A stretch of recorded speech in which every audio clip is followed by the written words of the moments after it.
coming on Monday. It is not required for your cohort. Some of you are in clinical, and it's not possible. But if you are free next Monday, I want to say it's 10 to 2-ish. I tried to just put it in so it would show up on your calendars.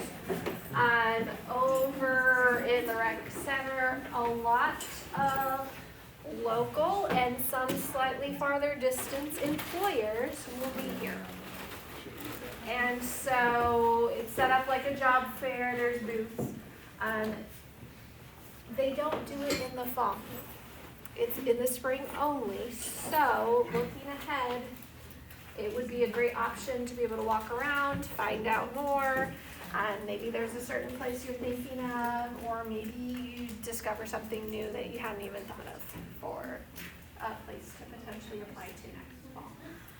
So know that'll be happening on Monday if you're free and interested, but it's not required for med-surg. Any other questions on things coming up? Are we doing okay there? Okay. I promised you a balloon. So I was like, how can I show? Why does our brain breathe? So this is our skull, and the nice little yellow thing is our brain, right? And it normally fits and it floats and everything's happy. But then if that tissue starts swelling, this is where it's going to be kind of hard. Where can it go? Nowhere but down where the hole is. And so that's what's happening as tissue is swelling, or maybe there's more blood or fluid that's displacing the tissue downwards. And we have brainstem herniation. So here's our sample.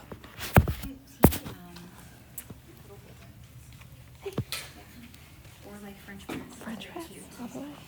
Get all the way through, but we will do what we can. So we have a patient. They fell off a ladder at work. Had an emergency craniotomy. What's that? Yeah, we took off a portion of the skull to help release space for pressure. Has been in the ICU before being transferred to the PCU. What stuck out as important? Anything in social history that we're worried about?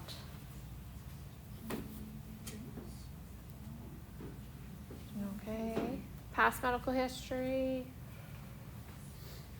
Family history? Maybe. Okay. Nothing's like, oh no. Okay, how about our neurological? Yeah. How's our mental status? Is it normal? So, a little bit of a changes there. What else stood out in our assessment? Okay.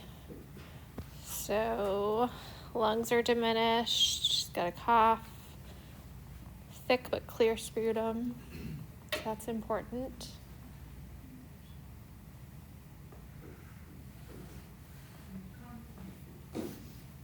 Huh? Okay, incontinence. What do we got to worry about on the first page, right? Skin. Some incontinence. Watching for skin breakdown, trying to prevent it. Some skin issues. How's skin doing?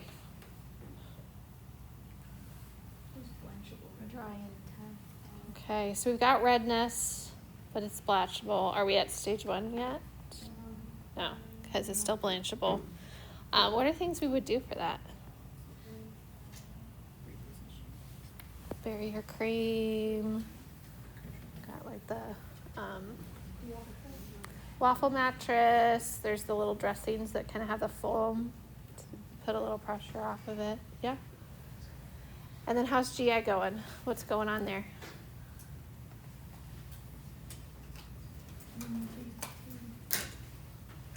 It's getting feeding through an NG tube. Not able to eat yet. Didn't pass the swallow. Got him. All right. So we got some meds going. have several consults. Yeah, I think it was way back. Got our S bar. It's kind of a little repetitive, but now what do you notice? What's changing? Okay. Oop, that's what I wanted. GSCS went down. Is he improving or declining? Okay. What else?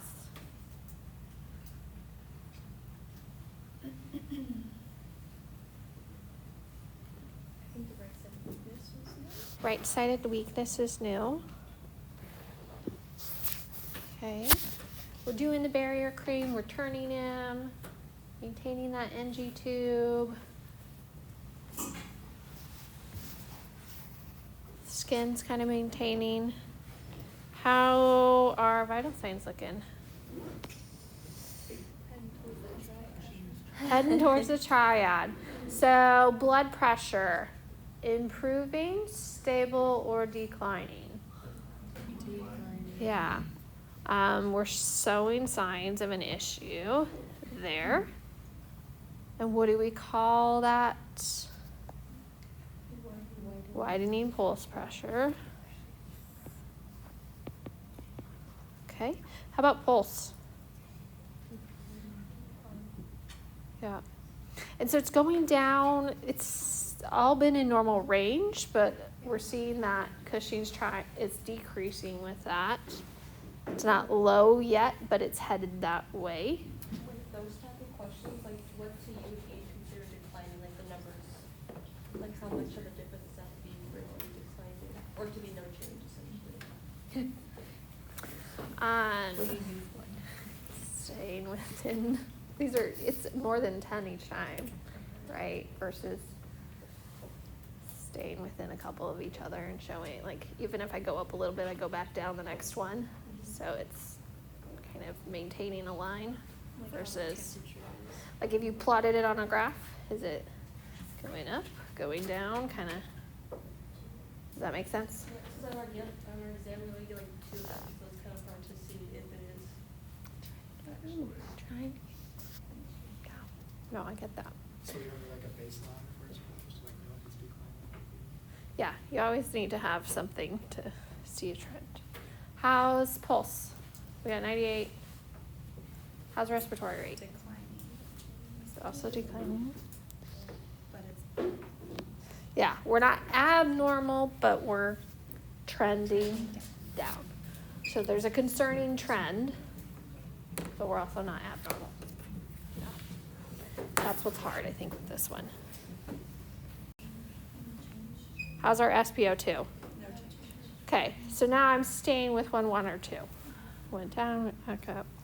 So SpO2 would be no change. Versus temp, what's going on there? 37.6, 37.9, 37.4. Do we have a discernible trend? No. So no change.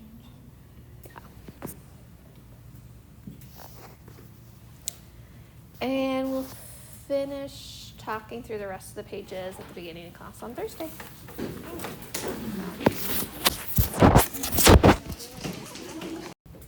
And we'll just get, so SpO2 and temp, let me go back. Nobody wants to hear their own voice that much. All right. Okay, so where we left off in our case study is we got to labs. So looking through these, we have yesterday and we have today. Anything stand out with a concerning trend or going out of normal? What are we most concerned about?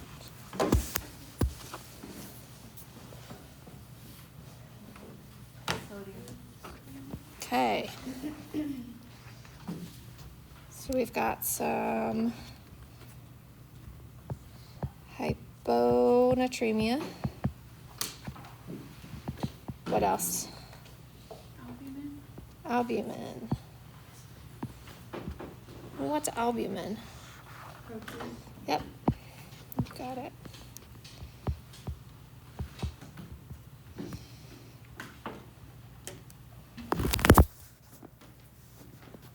What does my lactate tell me? About infection, sepsis. And it is abnormal or normal? Normal, so we can kind of rule out like sepsis or shock, right?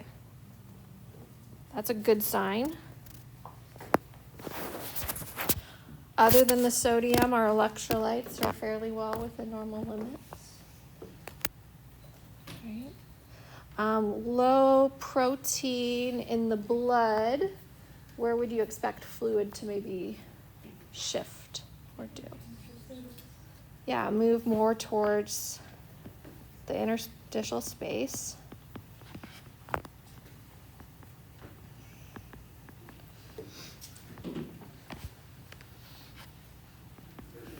Okay.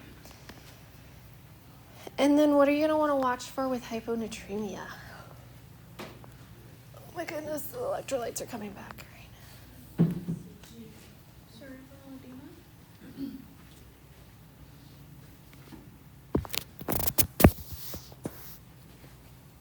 So yeah, that would also cause fluid shifting into cells. So you're thinking cerebral edema. What kind of symptoms would you maybe see? Headache. Headache, confusion.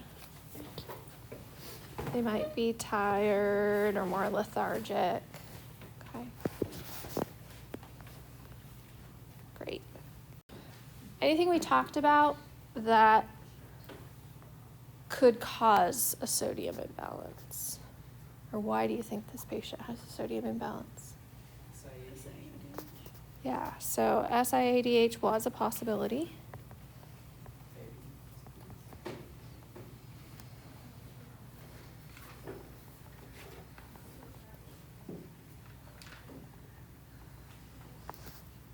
Maybe it's something renal. Right.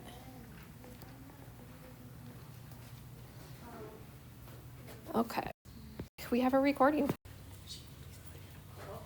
128. And was there anything we talked about? I'm going to go back.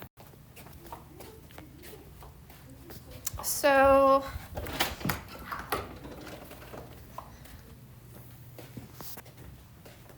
this might take peeking back at the previous pages a little bit, right?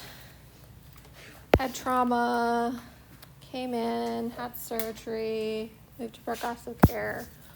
What are some of those priority problems that we want to focus in on for this patient?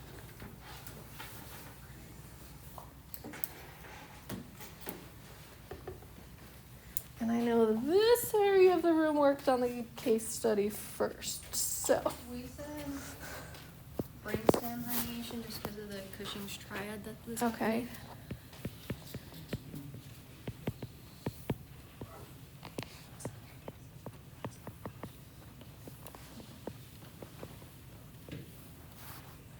Okay. What else are you guys thinking?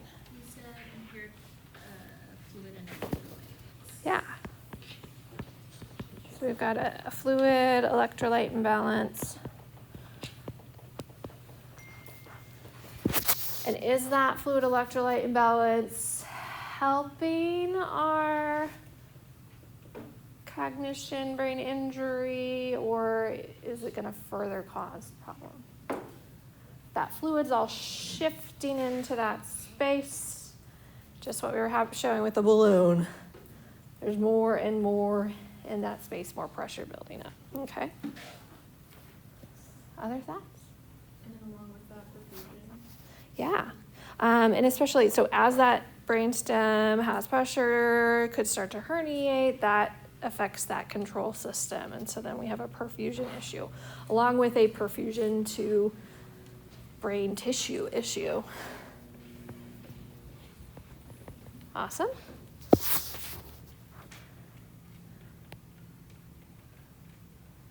Anything else you guys were thinking?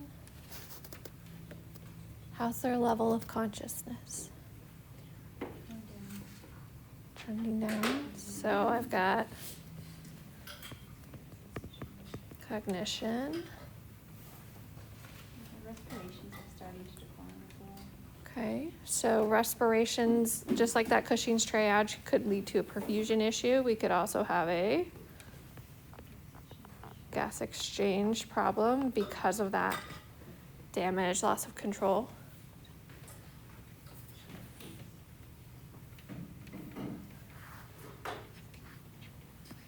Anything else on your mind? If somebody gets confused, what do we worry about? Yeah. What are they going to do because of that impaired cognition, whether it's pulling on lines, wires, tubes, or making a dash for it down the hallway, or just to the floor. Right, so we're gonna worry about risk for falls.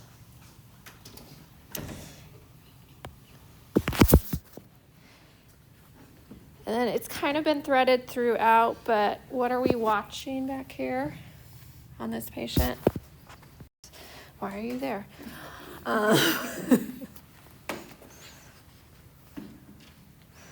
So we're also thinking about skin integrity, right?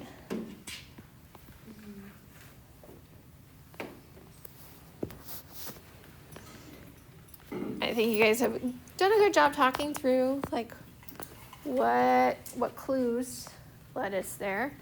What's probably our top priority right now?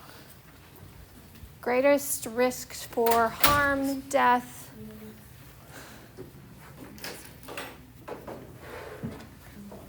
What's going to kill my patient first?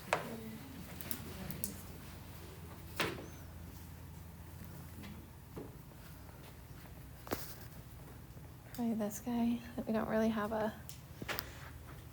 just probably more linked to, right, inflammation. If we have to put a concept on it.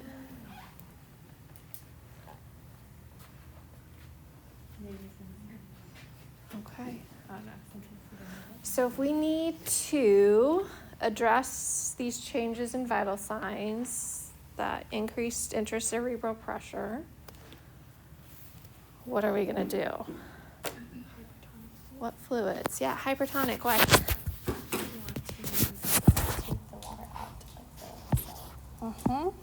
Yeah, right now, those electrolytes, that albumin is causing things to shift into the cell.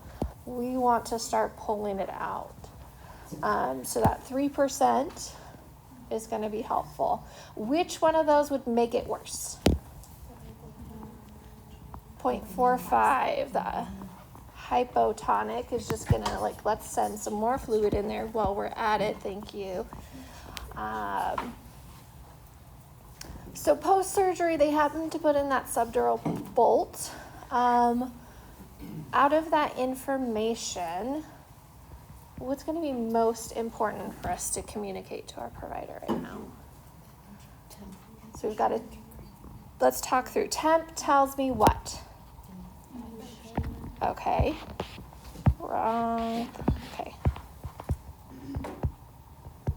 Apical pulse of 101.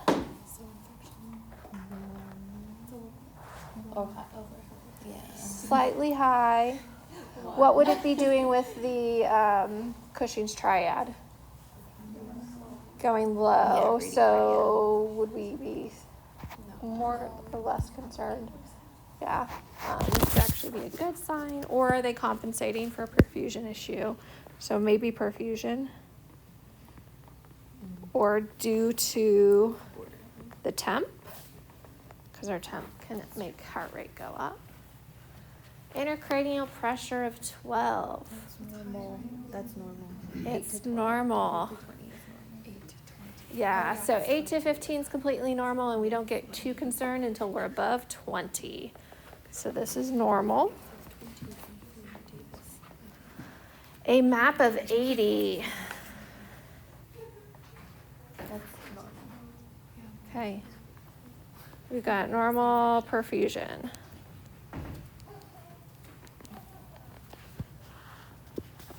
So what are we most concerned about? Need to talk to our doctor about? Infection. Yeah.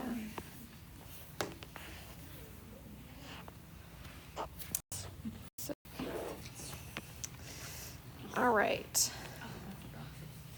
So we see our patient sitting like this in our ICU.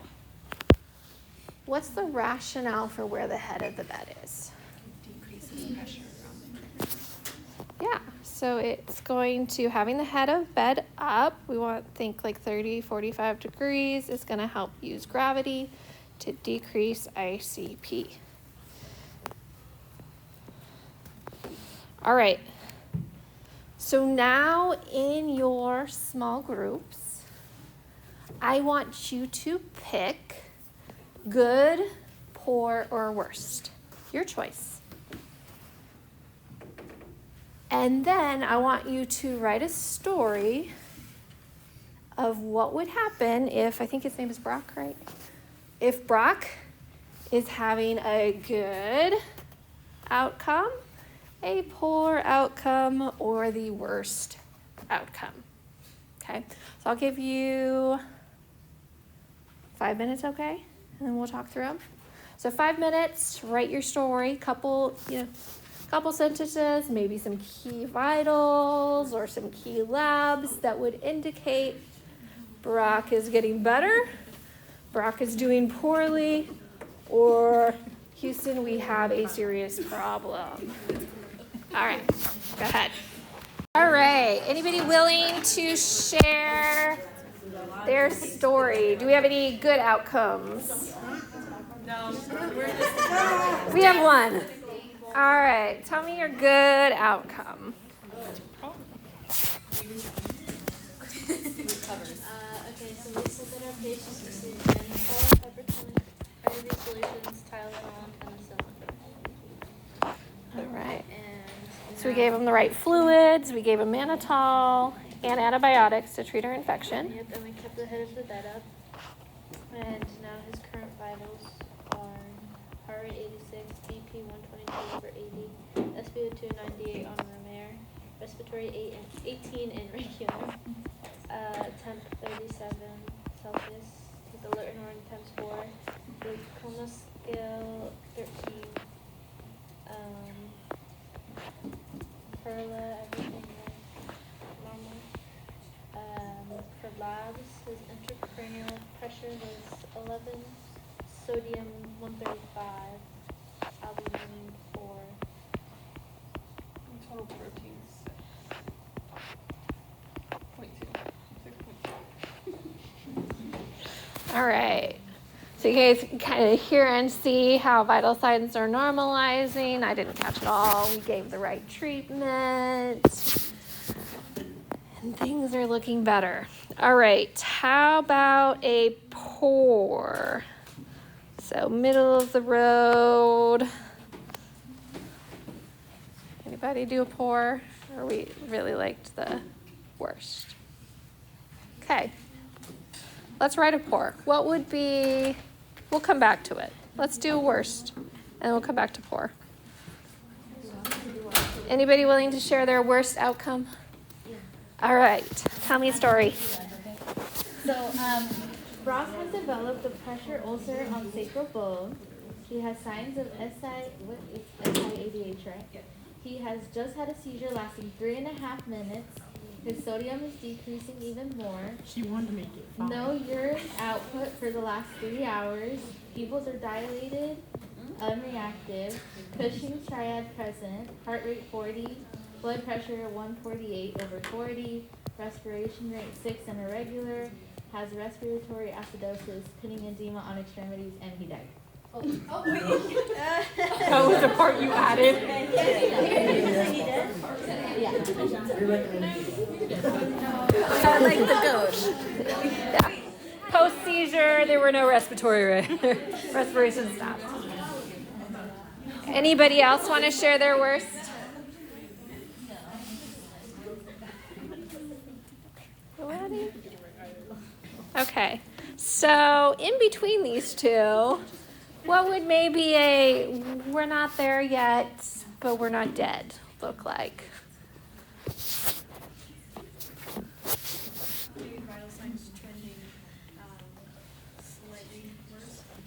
Yeah. Let's make it up. So what would our heart rate?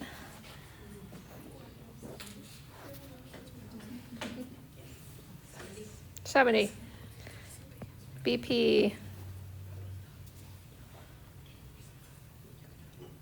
What do you think?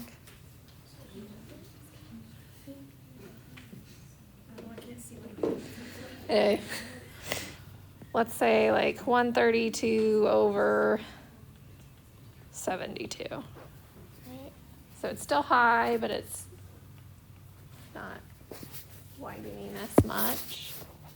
Respiratory rate, what would you expect? 11, I think I heard, right? Yeah. How's our GCS probably?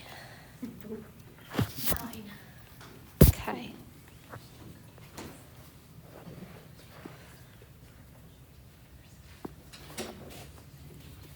Maybe instead our sodium is staying more consistent, so let's look.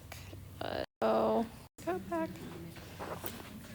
Maybe 130 instead. We're still low, we're not really better, not really worse.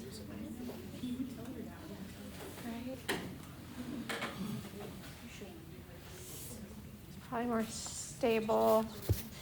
We'll say maybe sacrum is not blanchable now. Follow that. That kind of help if we think through when are they getting better? Are they getting worse? What do we expect? We'll see. Good job. That was fun. All right. So another thing I wanted to do is I told you we would refresh on burns and spend a little bit of time.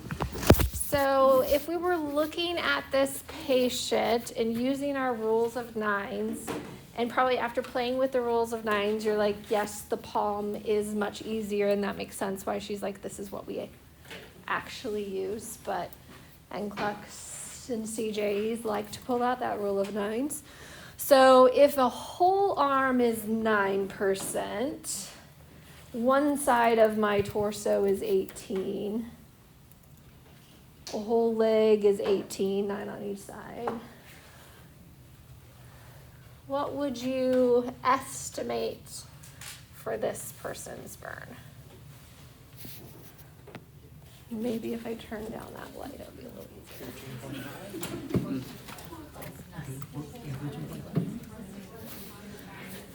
How much of the burn, or how much of the arm looks like it's burned?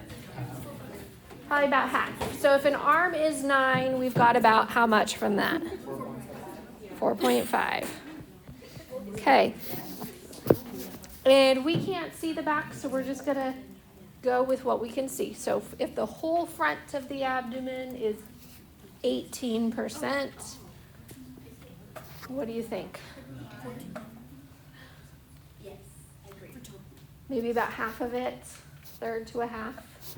Yeah. So we'll say another 9% there. So we've got that 13.5.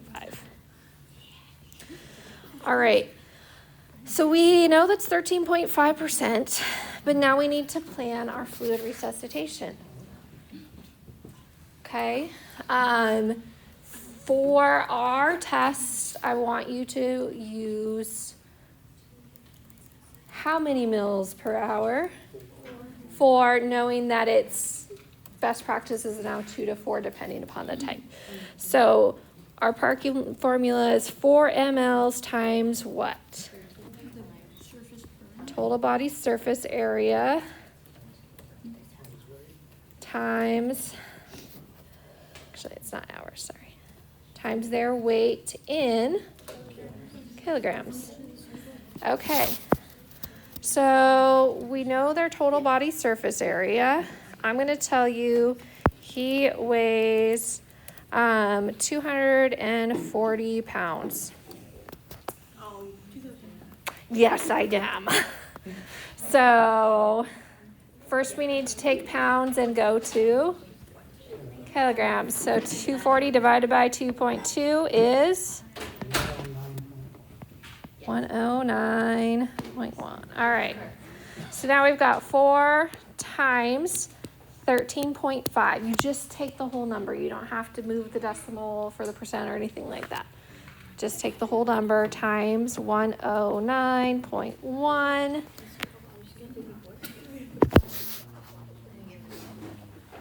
What are you guys getting? That's what I got, but. 5, yeah. So we do half of that, so. I'm gonna 90.9, so we're gonna say 5891. Do I have a second nurse check on that?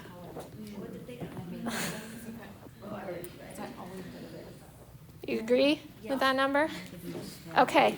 Now, it's important to know this is over the first 24 hours. Okay?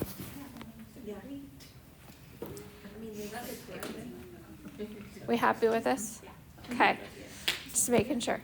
All right. So half of this is going to be over 8 hours. The other half is going to be over the next 16 hours. Okay? So let's start by just divide that by 2. What's half? 2,940 rounded. I'm hearing 45, 46. 46 if you round. Okay.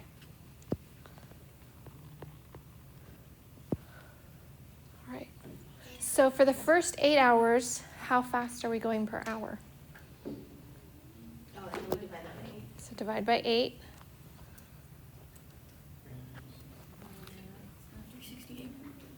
368. 368. Okay. Mils per hour. And then 2946 divided by 16, or take your 368 and divide it by 2 again. 140. 180. 184. Thank you. Someone asked if we were recording. Yes.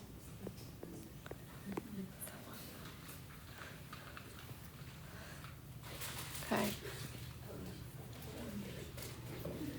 Follow? Okay. So do memorize this. And then how could I ask this? I could give you a percentage and their weight, and it's just finding the amount, or maybe you have a picture and we go through everything we just did. And then I could ask you, what's the total fluid for the first 24 hours, right? Or I could ask you, what's the rate to start? Or I could say, oh, now we're moving to the next half. The first 8 hours are finished. What's my rate for the final 16 hours? Does that make sense? Yes. So if you're having us, look at a picture and try to estimate the body surface area, I assume that wouldn't be one where we have to type in our answers? Yeah. Okay. Gonna have options. I was like, that would have to be very specific. Yeah, and then you're like, oh crap, I was off by a percentage here, and then work it down. Versus, hey, they have this percent burnt, they weigh this much. What's their total for the first 24 hours? Or what's their rate for the first 8 hours? Does that make, this is ways it could get phrased. Yeah. For rounding purposes, when you go up with 5,191, do we always round to a full number? I always recommend waiting to round until your very end. So if you're able to keep it going,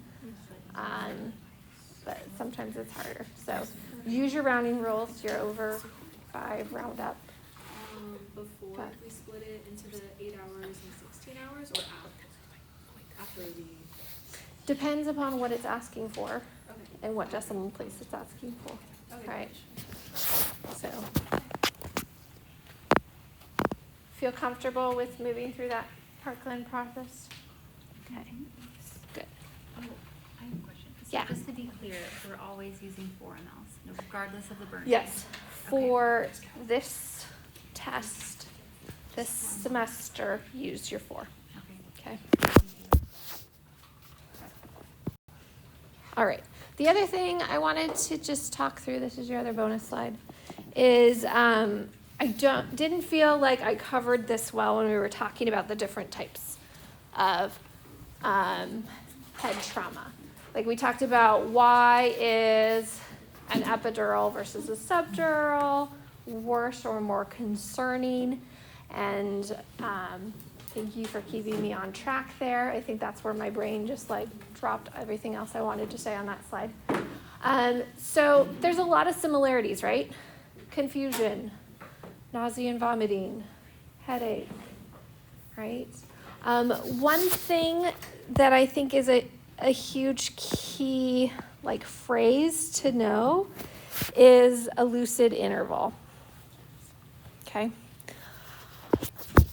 So what a lucid interval is somebody has a fall hits their head, they lose conscious for a moment and they come back around. And they are completely with it. I'm alert and oriented, I'm answering your questions. Yeah, I was ice skating and I fell in my head. I don't know how long I was out, but I can tell you who I am and where I'm at. And so you have this lucid interval, and then I start to get more drowsy. Maybe I start to have nausea and vomiting. And then my level of consciousness drops off, sometimes to be unconscious. And so it's that head trauma, brief loss, they're completely with it, and then you see this rapid decline. That's your lucid interval. And that's seen in about 20 to 50% of epidural hematomas. So if you see some keywords like lucid interval with awake and then declining rapidly, think epidural hematoma. And that's because you have that initial injury, and then as the blood fills, we see this loss of consciousness. Subdural hematoma, it's a slower bleed, so sometimes symptoms cannot show up for, several days to even like a week plus after the initial injury because of it just slowly accumulating, versus the epidural tends to be a faster. Any of these, anytime you start seeing nausea and vomiting, pupil changes, I'm more concerned, right? So for like a concussion, hey, they were playing basketball, came down funny, hit their head, headache afterwards, am I concerned? Probably to be expected. What would you tell the parent of that basketball player? When do you need to come into the ER? If they start throwing up. If they're becoming drowsy. If they start having blurred vision. Those are concerning signs that maybe this mild concussion is getting worse, or is it actually a bleed or something else going on, right? Versus diffuse axonal injury, you can have mild to severe one of these, but for that, I want you to think about seeing issues with pupil changes, probably loss of consciousness, if they are having major issues with walking, thinking. So it's going to be very severe symptoms. Does this help kind of lay them out? All right.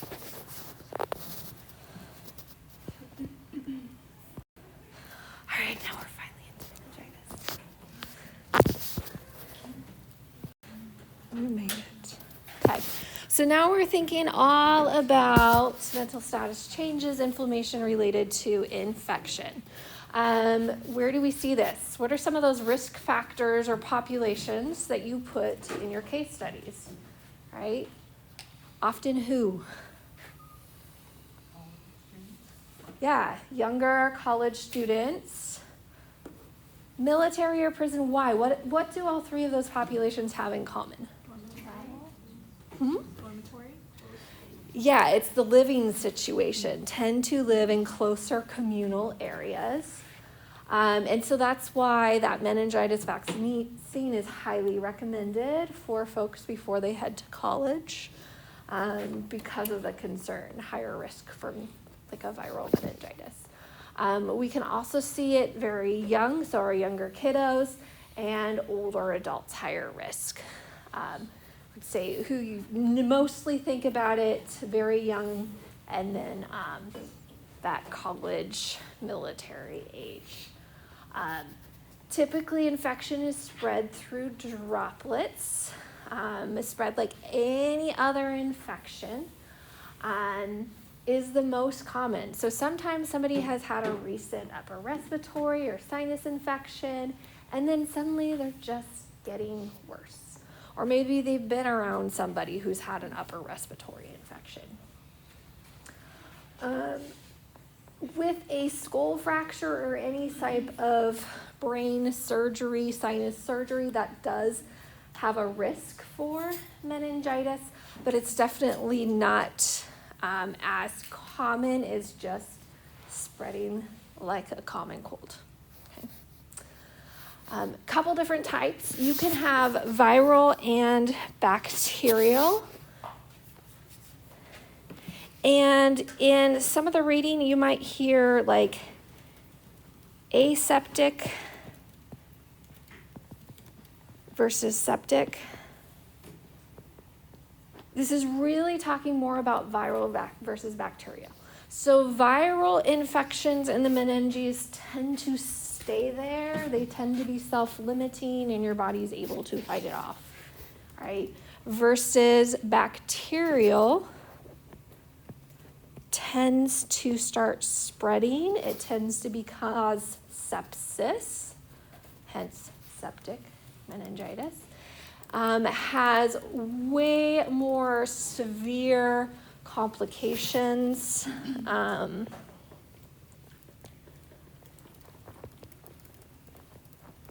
And tends to cause more deaths than viral meningitis.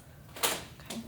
So, and then you can have, we're going to focus more on what is acute meningitis, rapid infection, we treat it, and then we're done with it. But it is possible to have like a chronic viral meningitis that kind of hangs on and can cause long-lasting symptoms. So our focus is going to be more on acute, but no, chronic is a thing. Just to kind of give you a reminder, where is our meninges? That's that lining around the brain, but then it goes all the way down the spinal cord. And so inflammation through that is why we have a lot of the different symptoms that you do with meningitis, because it's not just up here, it's following that spinal cord down. Questions so far? Feeling okay with that? I have a question, Carrie. Is chronic just for viral meningitis? Like, it wouldn't be that? From what I can see, it tends to be more that viral. Okay. Yeah. Because it tends to just stay versus now you have septic shock and now I'm causing limbs to lose circulation and things like that.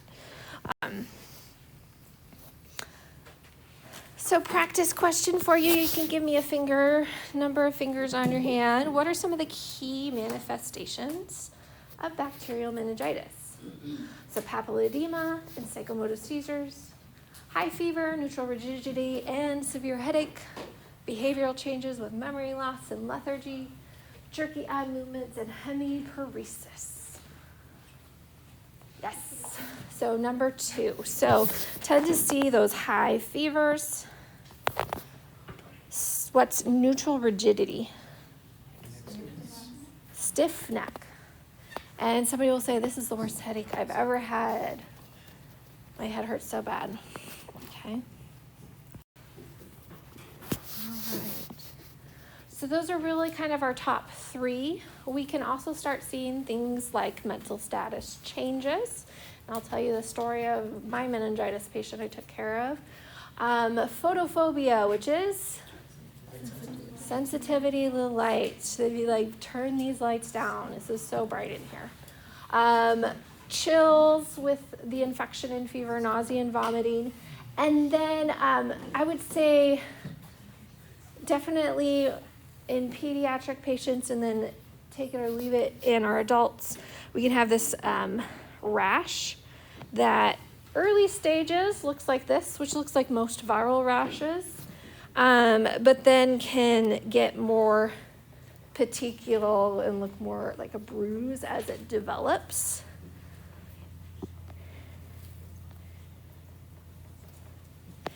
And then we have two different assessments we do, right?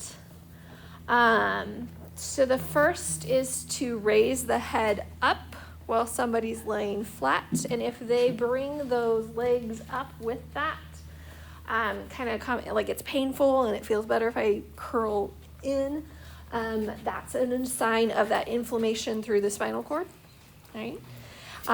Or alternatively, they're flat, you bring the knee up towards their body, and there's pain through like hamstring or into back. So if that's uncomfortable, painful, that's all due to that inflammation in the spinal cord. Yes. Is there a name for those two? I forgot. Koenig and Brudzinski's. That's right. Yeah, because if I'm like, hey, they had a positive Koenig sign, or which are possible assessment findings that would indicate your patient has meningitis, and it says Brudzinski's sign, and you're like, I don't know what in the world was that. Which one is it? It's the neck. But yeah, Current like knee. that's good. Say that louder. That's a good way to remember it. Koenig has a K like knee, so it's like it's Koenig's like knee. Maybe his knee up. Isn't both of them related to knees? They are. No. This the one you grabbed it. But I thought the one on the left was Koenig. It's not? The one on the right's Koenig? Yeah, the one on the right is the one on the right. You have your. With the K. Yeah, thank you. I might be spelling. Oh, I'm I might be spelling it wrong. It's in your textbook though too. And then what diagnostic tests are going to help us confirm head CT and lumbar puncture? You do want to do a head CT first before a lumbar puncture when possible, because if these signs or symptoms are caused by a TBI, somebody has increased pressure in their skull, and then I take fluid out that decreases pressure below the skull. And if it was really like a TBI or something, or say like a brain tumor causing increased pressure in the symptoms, and then I take pressure out, it could cause things to shift to that lower pressure. And then I'm looking at herniation. So best practice is a head CT followed by the lumbar puncture. Spinal fluid should be nice and clear. They might have to help somebody position, so they kind of lay in that fetal position, bringing knees towards chest. And just like with an epidural, we're going through in between the vertebrae into that spinal space. But instead of inserting medication like for an epidural, we're just letting some fluid out. They can check pressure and measure that, and then they're going to pull off some fluid and test it. But initially, just with visualizing it, you can know some things. So what should it look like? Clear. Remember, if it's TBI, I have clear leaking fluid. This would be a sign of infection because of that yellowish color, and it's more cloudy. Beyond that, they're also able to tell in between like viral versus bacterial based off of the lab tests. So where I want you to focus in on is more this bacterial and viral. And as you look at glucose, what's happening to the glucose in a bacterial infection? If normal is 50 to 75, okay, Why would the glucose in the spinal fluid drop with bacterial and not with viral? It's like yum yum dinner. Yeah, bacteria is eating up the glucose, and so we see lower levels with that. You also tend to see higher levels of white blood cells with a bacterial infection than the viral. You also see more protein compared to viral. All right. With viral, we're going to be able to PCR off some viral proteins and say, hey, this is present. But they're really looking at, is it protein and white blood cell count slightly abnormal or really abnormal? But the sugar's the key thing that tells us which one it is between those. All right. So we're assisting. We see fluid is clear and colorless. What does that indicate? Subarachnoid hemorrhage, severe sepsis, a normal finding, or local trauma from insertion of the needle? Yes. Clear and colorless is normal. All right. So what are we doing? First off, we do a lot to try to prevent it. So one is through vaccination, which helps with reducing viral meningitis. If somebody has exposure, we may give prophylactic antibiotics for somebody that's had exposure to a bacterial meningitis. And then what precautions are we using in the hospital? How does it spread? Through droplets. So in addition to washing my hands and making sure I'm avoiding contact with body fluids, what are we adding with droplet precautions? I'm always going to wear a mask when I go in. A lot of times we wear a gown as well. Okay.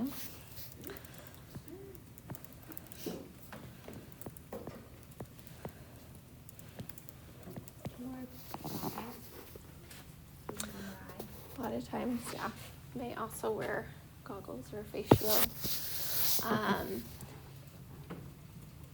We'll use antibiotics to treat it if it's bacterial. We are not necessarily going to put a device in to measure the ICP, but what would I use to really continue to monitor how they're doing with intracranial pressure? Vitals.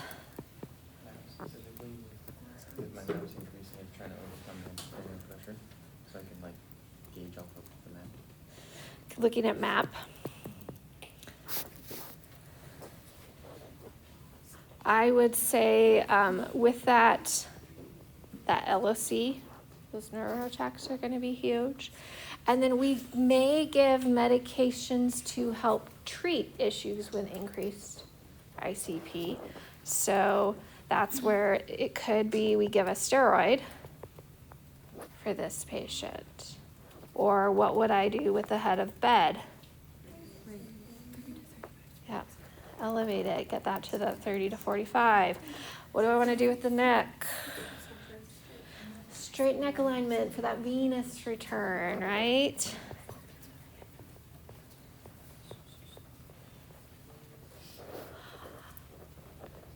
What else were some of the things we talked about with increased ICP on our TBI patient? Mannitol. So if I'm really concerned, they might give mannitol. I would say less often. How about stimuli? What are some things we do for our patients? Lights, stress, and stimuli. So what's going to be important as I plan my care when I'm doing things? Yeah, cluster that care. So I'm not going in every half hour and now we got to do this. Oh, and I forgot, now we got to do this. If I can do it all at once and then provide periods of rest, that's going to be really helpful for my patient.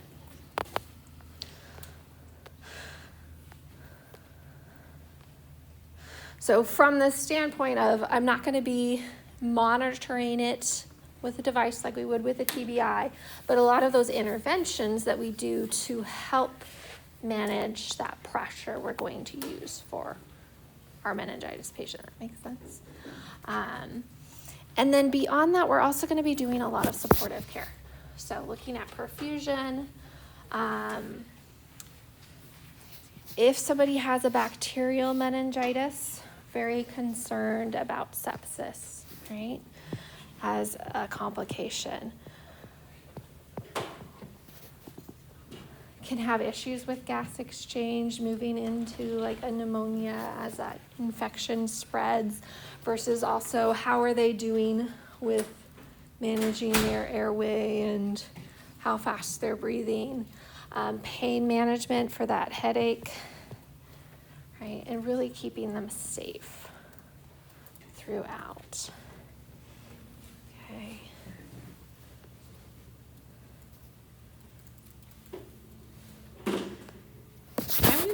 If you need a stretch break or a bathroom break, it's gonna take me just a couple seconds to pull up the video since they haven't been playing well in explain everything. Won't take me long, but I'm gonna show you a video here.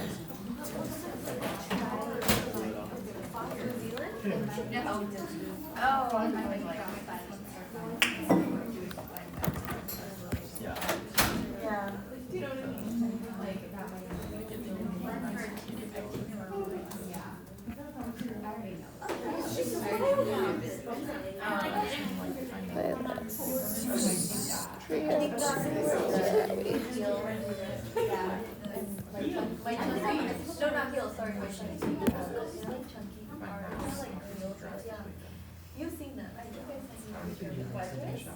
They're like chunky. They're like. They're kind of yeah, they're like. Kind of like. No, they look like the Where'd she go? Next page. Sanofi. Okay, I should show you a picture. I think it's not a picture.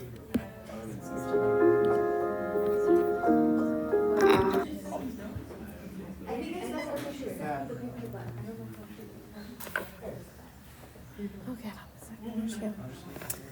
Any questions coming to mind as we're talking through?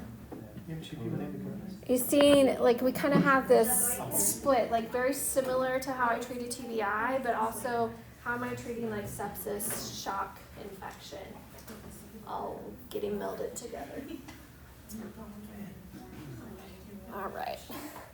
So this is a gal in, I want to say New Zealand, that came down with meningitis and a bacterial meningitis. So I want you to listen for, especially like, what were her signs and symptoms?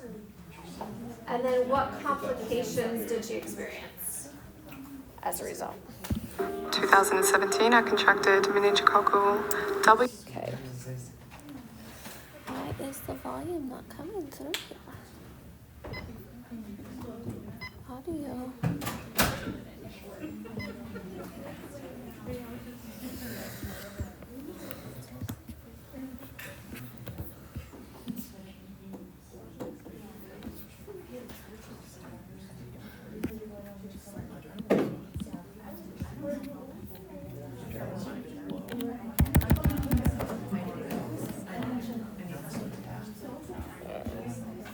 W strain, septicemia. So I actually experienced symptoms 24 hours prior to can you hear hospital in the back? admission. I had, aching bones and Can you hear all right? vomiting and stiffness and abdominal pain, and it wasn't really until my dad realized that I had a rash developing that they took me to the hospital.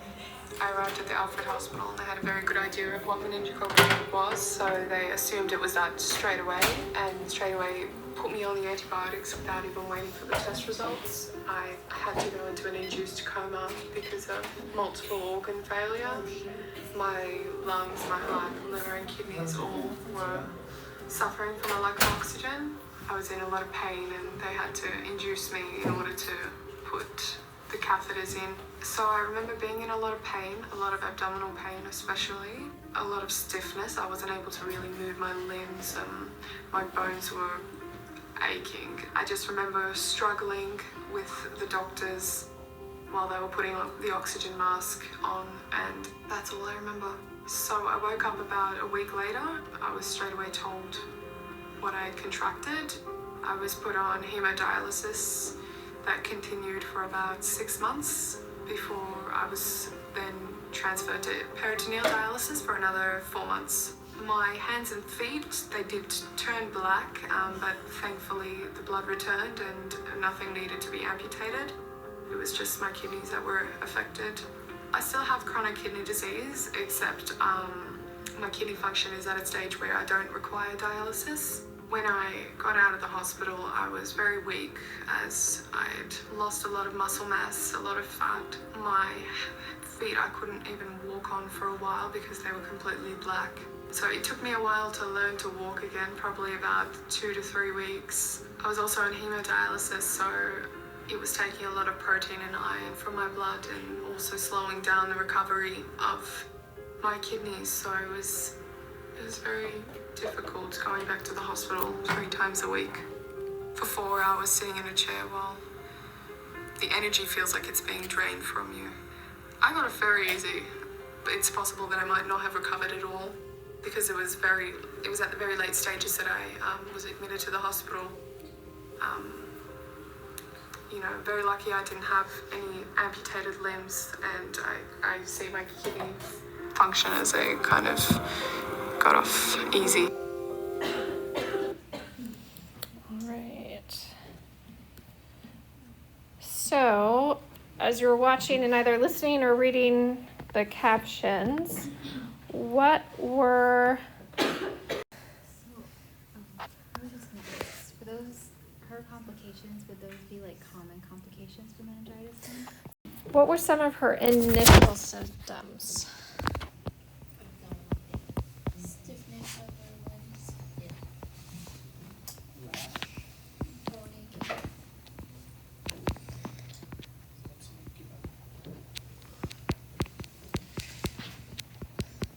Okay.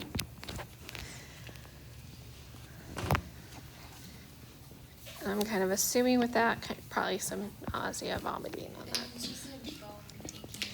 Bone aching. Right.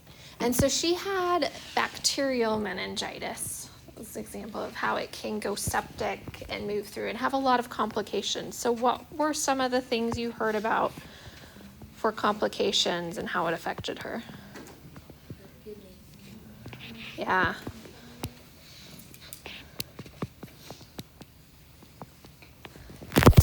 That then has actually been long lasting. Like, they had to start dialysis while she was there, but it's something she's had to continue. She also said she had multiple organ failure. Yeah.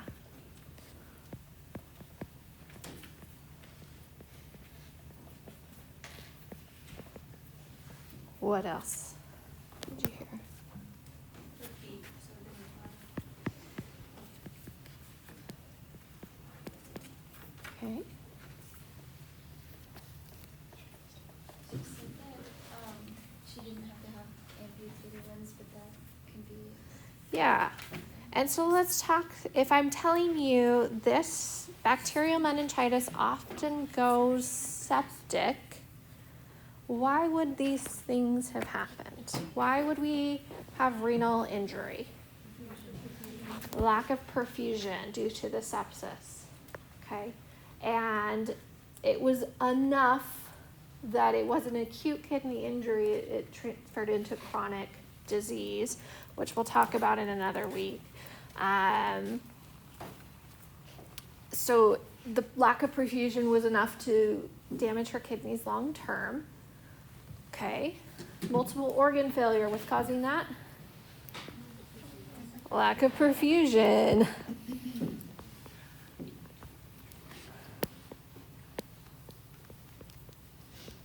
All right, so not just her kidneys, but they were seeing issues probably with lungs, liver, the cognitive changes, both infection and lack of perfusion to the brain, right? But probably had some respiratory failure, maybe some ARDS as they're talking about putting the tubes down, put her on a ventilator. And then her feet black. What's causing that? Okay. Yeah. And so what stage of shock do you think she made it to? At least progress, right? So she definitely didn't stay compensatory. She was moving into progressive and maybe even stepping a toe into that wreck factory. What were you going to say, Dakota? So if her feet are black, does she have necrosis or? Yeah, so she probably had some tissue die.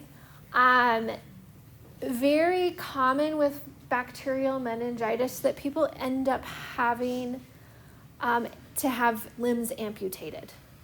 And so a lot of younger folks with amputation that it's not like injury related is usually meningitis related. So tissue becomes so necrotic. It sounds like hers, it was enough surface level. They restored it that probably outer layer was black and dead, but she had enough good tissue that she was able to keep her feet. But yeah, she's talking about some necrotic tissue on her feet with them turning black. And that's probably was a mix of both perfusion issues and then what other complication with shock and sepsis might have developed that would have further impacted blood flow. Massive amounts of inflammation through the body.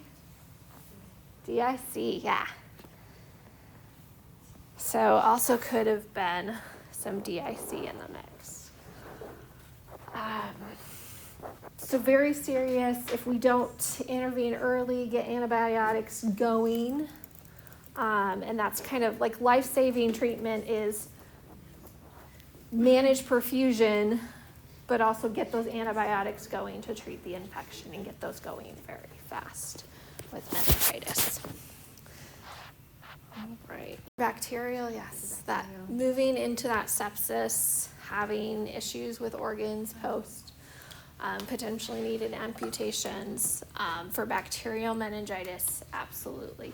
Viral tends to be more like we keep them alive while they're not conscious and treat the infection, supportive care, anti-inflammatory steroids. Can't really give antibiotics for viral, but we're just going to support them. I had somebody that was unconscious for about 2-3 days in the ICU. We took care of body functions, nutrition. Their body fought off the infection, gave steroids, and then as that infection subsided, she came back, didn't have to worry about it. Versus bacterial meningitis. So I had another patient, came in, young guy, came in with his girlfriend, had cough, respiratory infection, but just was like, they're getting worse. And our initial thought is respiratory infection, why are you here in the ED with a cold, right? Can be our viewpoint. And for some reason, the ED doc decided to admit him to the progressive care side of our progressive care ICU unit, just as ops. I think he just had a feeling. And so comes up, have any of you guys done an admission assessment yet or watched one? They take a good hour to get through all the questions. You do a full head to toe assessment, you ask about all of their health history, you do a full med reconciliation, and it takes some time.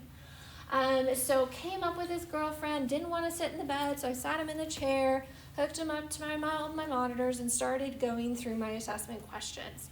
And he was kind of like a little slow to respond, but still answering questions.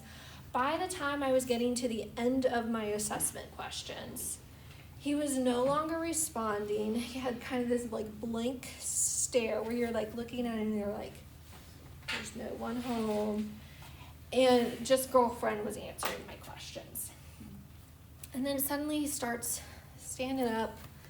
It's like he's walking around the room, but you're like, hey, I need you to sit down. What's going on? Are you okay? No response. Okay, there's some LOC changes happening right now, right? Small, like 40-bed hospital. So our security was our maintenance guy at night with his boots. So when we really needed help, we would call like the non-emergent line for the police and be like, hey, because they were a block away. So he starts kind of swinging at us and is just like, I'm going somewhere, but there's nothing there, no reasoning with him. So we called our code gray to get some more people, and we also called non-emergent line. And there happened to be a couple deputies downstairs, and they came up to help. This guy got very competitive.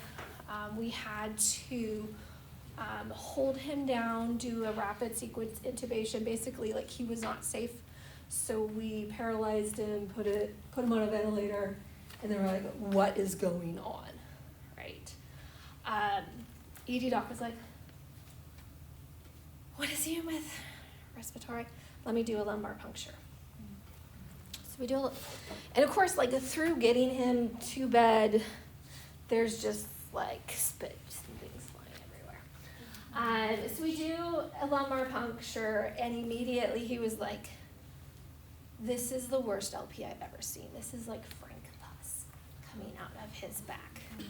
And so that rapid decline in neuro status from I'm here for cold to I'm not responsive, and I have no harmful feelings towards him for being combative because he was not with it,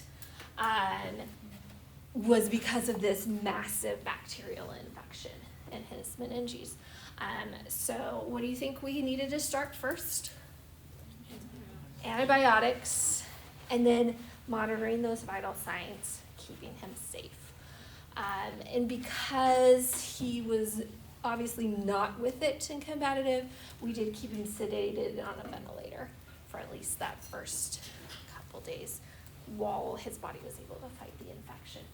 And then kind of after getting antibiotics, what's my next step? What do I really want to monitor? Those vital signs. I want to watch for that shock, right? We're going to do those labs, electrolytes, CBC, monitoring kidney, liver function to make sure not developing complications, right? And watching that white blood cells. Are antibiotics working? Are they not working? Where are we at? We're going to try to prevent spread.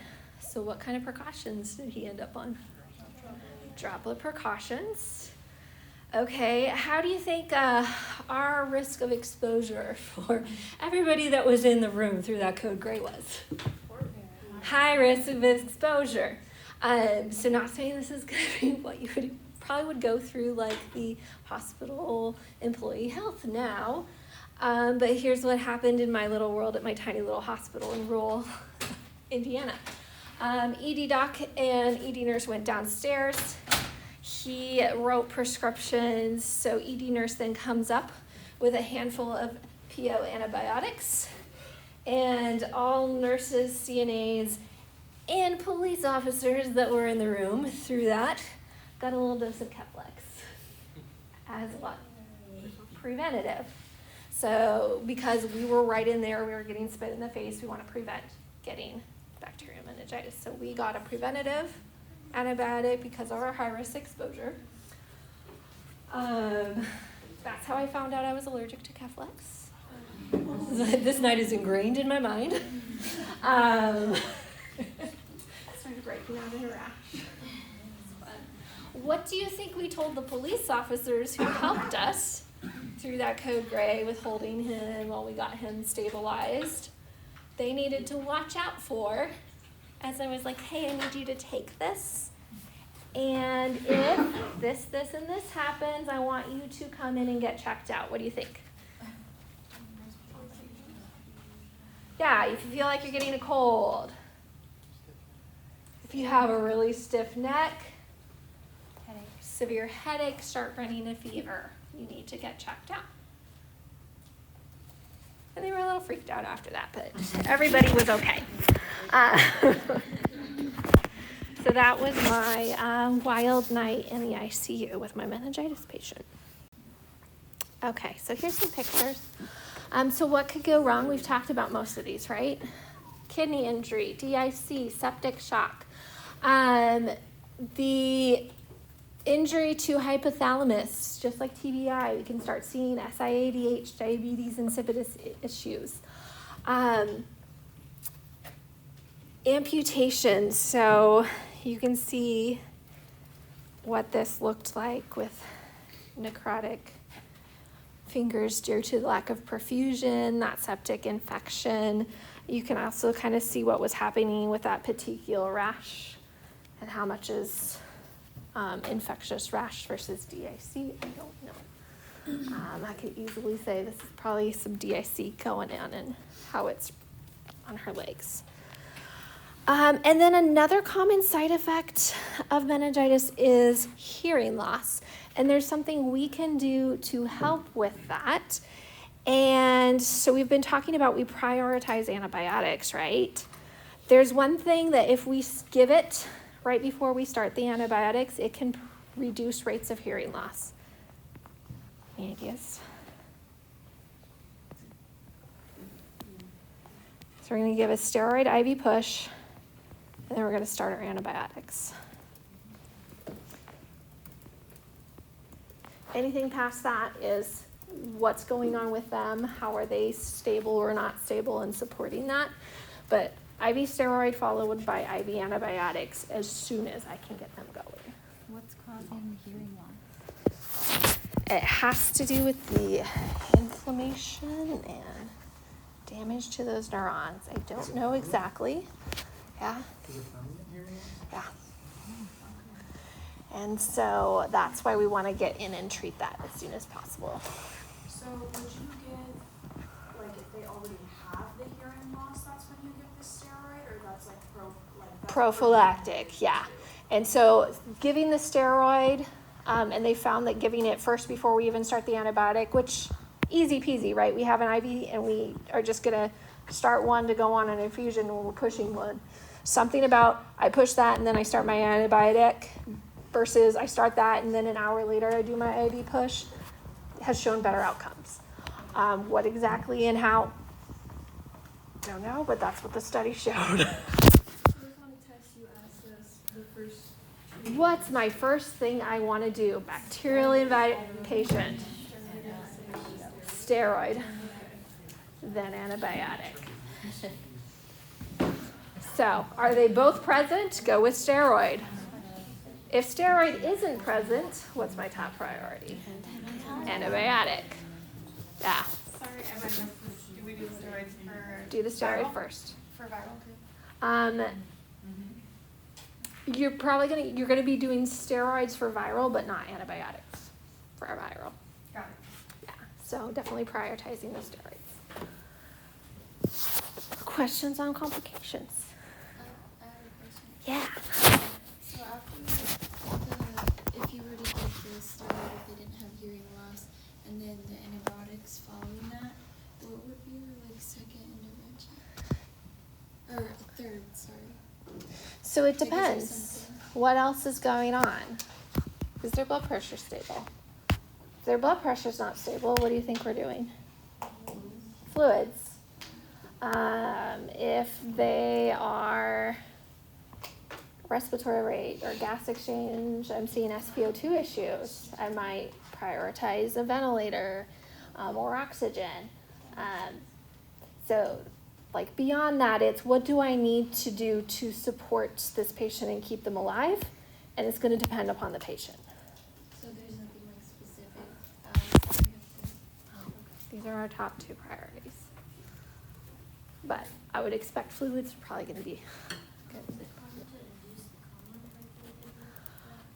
Yeah, sometimes it is, and it's usually because of the cognitive changes and people are not able to follow commands, kind of like my guy that was like, I'm leaving here, but was not talking and was not receiving what we were saying to him. to keep them safe and be able to give them the treatment they need. We might induce, do sedative. Is like the average day turnaround for these patients? Like, are they gonna be knocked out for a week, or like a couple days they're gonna be looking better? Depends upon how they're responding. Yeah. So viral tends to be a couple days, bacterial could take longer. Yeah. For our assessments, do we need to know the cranial nerve assessment that's on the speaker notes? Cranial nerves, and there's specific cranial nerves that are most helpful for TBIs and meningitis. Where we're seeing changes first is our cranial nerves that affect the eyes. So pupil response is something we're going to prioritize in our assessment, along with the following motion, any nystagmus. But that perla is really those priority cranial nerves. Is that the three? There's like 3, 5, and 6 I think Yep. listed. Okay. Relate to our eyeballs. So, awesome. All right, so we're gonna do an activity.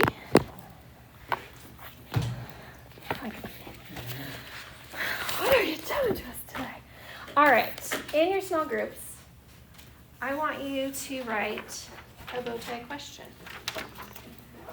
And it's gonna be about meningitis.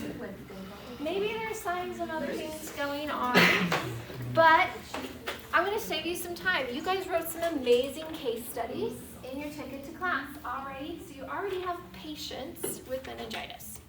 So you're going to choose one of your patients, or maybe take parts of your patients between, their stories to create what's going on with my meningitis patient. And then I want you to write some potential conditions, parameters to monitor, and actions to take. Okay, do not indicate what the right answer is on this. Write it on the back. Okay, because then we're going to practice them together. All right, so I'm going to give you, let's do 15 minutes to write out your patient. Do put it on this so I can take a picture to be able to put up on the board, and then we'll spend the last 10 minutes going through a couple of them. Okay. All right. I'm here if you have questions. Nerves 3, 6, 8.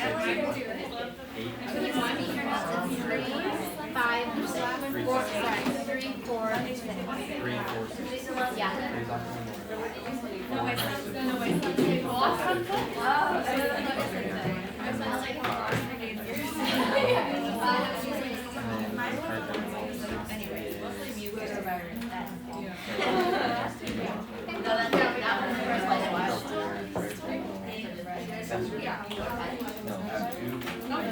That's like diarrhea bomb.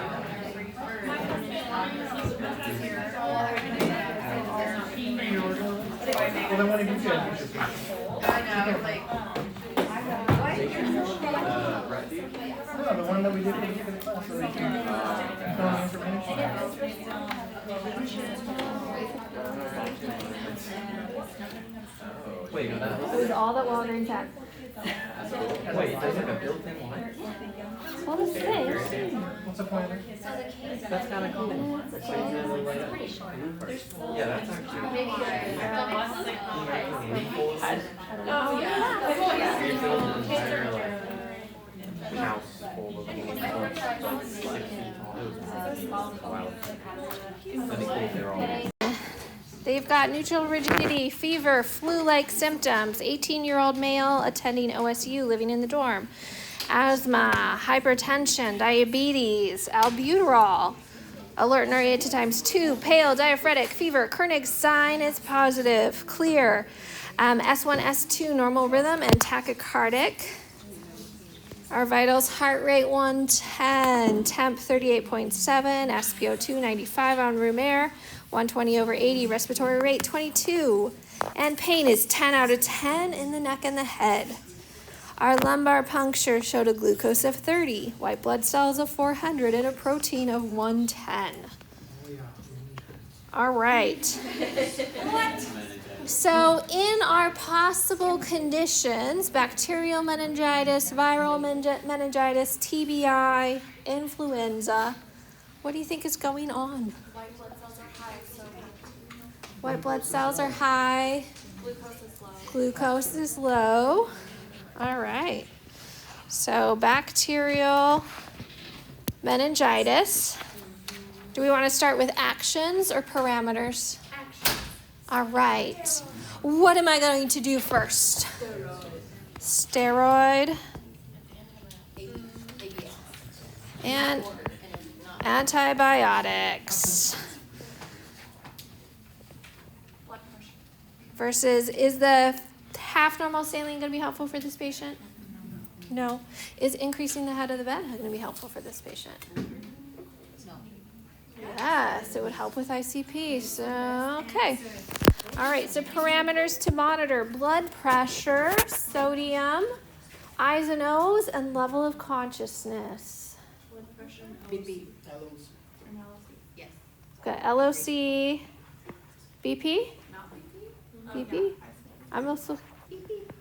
All right, group, tell us how they do.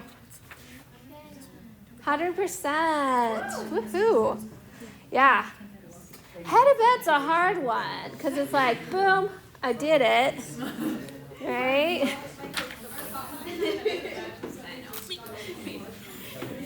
Okay, let's listen. So head of the bed. After a lumbar puncture, Ooh, yes. So lumbar puncture right after, we do need to keep them head down with their head maybe up a little bit on a pillow, but they do need to stay flat for about 2 hours typically after lumbar puncture. So that head of the bed up would be contraindicated if, and maybe so adding a little timeline of it just happened at 0200 and it is 0230 or something would help. All right. Good job. All right, one more. Came into ED, severe headache, cough, and chills. College student, no known drug allergies, no significant medical history. Father has hypertension, mother had breast cancer. They take ibuprofen for menstrual cramps. They're squinting their eyes and rubbing the back of their neck. You've got crackles into the lungs, productive cough, heart S1, S2, no murmurs or rubs. Last void at 8 a.m., BM last night. Vital signs, temp is 38.1, BP 102/64, heart rate 120, respiratory rate 20, SpO2 97 on room air. Pain is 8 out of 10 for a headache. They've got glucose of 32, white blood cells 250, and protein of 120. We think very similarly sometimes, right? So what's going on? Bacterial. What if I said glucose was normal? Viral. Then we go viral. Okay. White blood cells can still. White blood cells and protein can still be up, but not as extreme in a viral. What do we want to do? Take a COVID test. IV antibiotics, 3% normal saline or droplet precautions. ABX. IV. Drop. Antibiotics. And drop. Yep, droplet precautions. Right. Parameters to monitor. ICP, vital signs, pain and bruising. I'm hearing vital signs. ICP, how do you guys feel? Yes? All right, tell us how they did, group. They got it right. I will say, are we going to stick a bolt in and measure their ICP? No. So I would argue pain on this one. Signs and symptoms. So more like looking for other signs and symptoms of elevated ICP. Okay. That I'll give you. All right. My last 2 minutes. One more thing to share with you. All right, thank you for those of you who filled out the how is class going. Right? About over half of you did, so it's decent. Everybody said all the things that we do that Likert scale on were adequate to a great extent, with more great extent than adequate. So I was like, okay, we're doing all right. Pros, class is interactive. Like the practice questions, case studies, the way we're doing it, more active or in Mentimeter, liked the review day, and the Davis assignments are helpful. That's kind of what comments showed through. Opportunities, course objectives can be vague. Fair. So that's something I think I can work on, and how can I help you guys with this or make it more specific. For the assessment slides where I have here are signs and symptoms, and then we talk about what assessments or am I going to prioritize to try to see that. A couple comments on it's hard, we discuss, but I want to know what the real answer is. So here's one argument. If I just give it to you, are you going to learn as deeply than as if you have to work for it? I argue yes, but I know in my heart that it's no. Yeah. So here's my thing. Can you trust that as I'm writing them, I'm not going to be like, oh, that's the wrong answer and put it on there. But I'm going to give you feedback on yes, or star some ones for these are top priority. Or if you haven't mentioned one that I'm like, no, we really need to do this too, I'm going to be adding that one in as we talk through it. Is that fair? And Yeah, what we've talked about, what we've done with other professors is like we'll have a blank slide and we'll all brainstorm, and then like that next slide will be all the answers. okay. So it's just kind of like we can see Having that input, confirmation. Yeah, Okay. confirmation. Okay. I always do this. Want more practice questions? As time allows, yeah. Okay. And then I saw one comment that was talking about TA sessions. There were some concerns about TAs creating stuff, and so I provide stuff. So if they're going rogue other than maybe pictures of puppy dogs getting added, I'm concerned. I want to know about it. But for case studies, questions, I am providing those, so please come talk to me if that's an issue. The other concern was maybe prioritizing repeating previous week's stuff, and they wanted to start with what's the new stuff before maybe we repeat. And that's something I can take back to them. Fair? Anything you would want to add to those? The TA TA times. times. I feel like I'm just unfortunate with other people. My clinical on Wednesday specifically because it's like that Wednesday night we're still at clinical, and then that Tuesday afternoon, the people who have the NCLEX strategy class. I know it's a lot already with their capstone schedule, but it is hard. Here's gonna be my thing. Well, one, you can always set up a small group time with TAs, or you can come see me and do TA stuff. So that's always an option. Here's another. With your class rep, can you guys maybe come up with one or two alternative times that would be better for you as a whole? We can ask our TAs and see if it will work with their schedules. They've both moved from Capstone to Pop Health, so they have a different schedule. And if there's something different that would work better for you guys and they can do it, let's do it. So work with your class rep, maybe give me one or two or three options, and I'll see what we can do. That sound okay? Yeah. Okay, cool.